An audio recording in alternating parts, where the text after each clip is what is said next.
Good afternoon, this is Nyasha Charandura from Azam Football Club, sports scientist. Today we are going to speak about the rate of perceived exertion. So the rate of perceived exertion, basically, it is the way players interpret each and every load that they get during a training session across all the phases of the season. But the most important thing is the understanding of what the rate of perceived exertion means. So the rate of perceived exertion have got scales which start from the rate of 1 until the rate of 10. So after each and every session, you're supposed to give this scale as a questionnaire to your players. For example, basically they would have marked that it's very light, and it's usually designed through the colors that shows lightness. Then from there is 2 to 3 scale which shows light activity. For example, feels like you can maintain for hours easily to breathe, carry on in conversation. For example, all metabolic programs which are aerobic, they fall under that. Then from there you move on, then we have got another range. Remember, these have got a range from 2 to 3. So you're supposed to tell us if it's light, it's within which range. Is it from 2 or is it at 3? Then you come now 4 to 5, which is a moderate activity. A moderate activity is more of like a medium, but still this is still under metabolic load, which is more or less like endurance. It feels like you can exercise for long periods of time and able to talk and hold short conversation. This is a metabolic load, this is endurance, kind of. So it's easy for them to predict, but you cannot predict that this is endurance because the fitness level of people are different. Maybe the moderate of someone can be the vigorous of someone.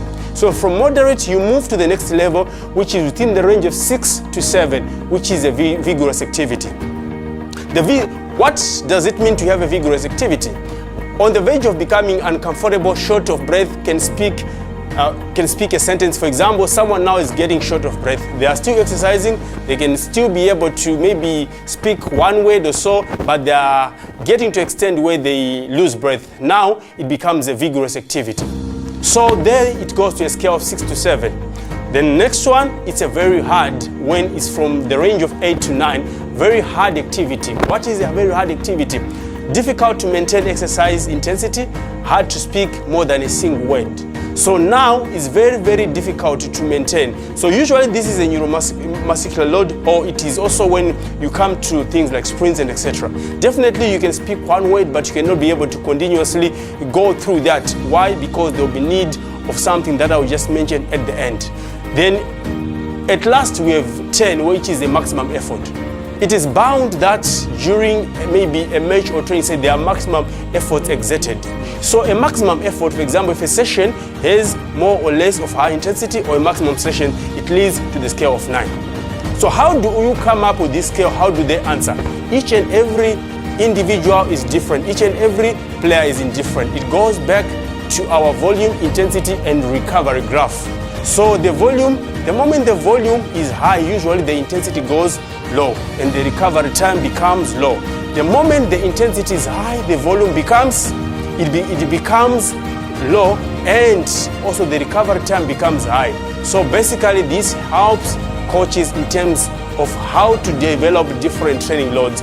So as you will be presenting on the next presentation dealing with the wellness scale, it is the foundation of this, because after a load they've been given, players go to rest. Maybe it's a two-day session. From the previous day, when they come the next day, they feel what is called a wellness form. So we're going through a wellness form on the next video, trying to present and show how it has a relationship with the rate of perceived exertion scale.